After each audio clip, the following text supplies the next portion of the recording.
Aloha everyone, what is really good my dudes? Today is August 10th, 2020, and we got another RuneScape update for y'all. Today is a standard patch week, so without any further ado, let's jump right into the video. Let's go.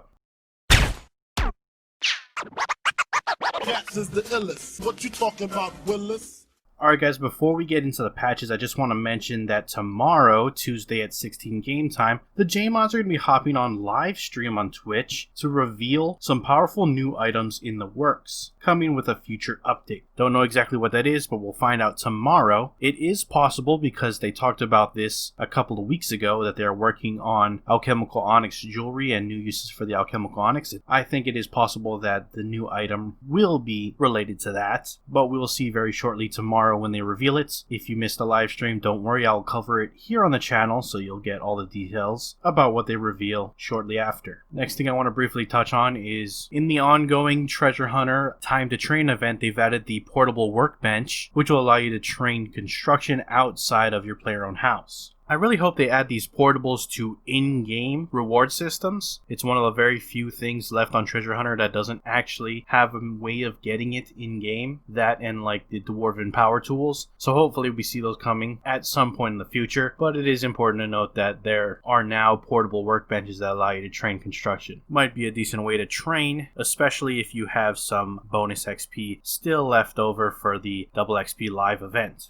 Anyways, that's all for those announcements. We're going to shift on over to the patch notes finally and see what's been changed with today's update. So let's go ahead and check it out. Starting off with mobile, we got some improvements. The filter icons in the powers interface will now remain in the same place across all three tabs. Couple of fixes. The chat box will now correctly open when the first message is received, and players can now place objects into the aquarium planning interface on mobile. Moving on to farming and herb lore, players are now unable to search for dinosaur eggs in the Grand Exchange, and Ripper dinosaur eggs can now be used and converted into dinosaur. Next up, we got the Yak track. Ores that were teleported by the Imsold invention perk will now count properly towards the completion of mining tasks, and 4 dose potions created with the help of botanist amulets will now count towards herb lore tasks, and the Yak to the Shadows events task will now display correctly. Moving on to some other improvements. Silverhawk feathers can now be used directly on Silverhawk boots to charge them. Animation has been added when feathering dart tips. The door in the Cook's Guild can now be left open when you're standing next to the range. Congealed blood now drops at the same time as other drops when killing gargoyles.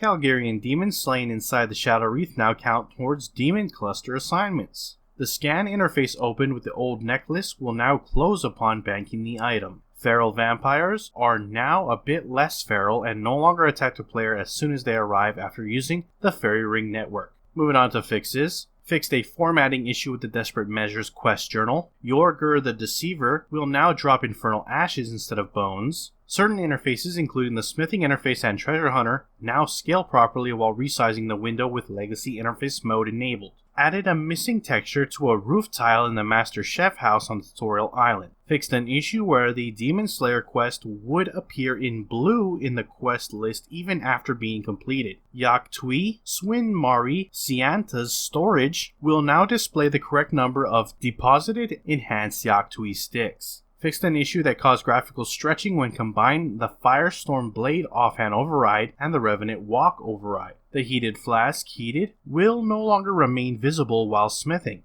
Kaika's journal pages will no longer act as the journal itself if picked up by a pet. Constructing flat packs with protean planks will now correctly consider how much inventory space is left. Fixed graphical stretching on the Eastern Captain coat. The Green Man's Ale temporary boost has been changed from +3 to +2/+1. The price box on the Grand Exchange interface will no longer display text from the search bar. Using the Juju Hunter Flask on Red Vine Blossom will no longer require players to relog before spawning Draconic Jadinkos. The Vindictive Helmet will now correctly save in the customization preset. The Fletch and Burn option for Protean logs now has updated XP gains in free-to-play worlds. The fishing spot in Hemister, where you catch the white fish in the Land of the Goblins quest, is no longer blocked. Invention XP lamps can no longer be consumed before the invention tutorial is complete. They will be converted into prismatic lamps instead. The ribbon will no longer fail to update and cause a client crash. It's no longer possible to spawn extra Zogres when burying Zoger bones in an area with multiple Zogres. you will now receive a message if you fail to manufacture a Dungeoneering outfit piece. The game will no longer crash when you override your familiars with the BizD pet. Additionally, this option will now remain checked after activating it and relaunching the pet's interface. The Darklight Sword will now correctly play an animation while executing a special attack. The Strike Bow special attack will now deal the full 12.5% of damage stored instead of approximately 9%.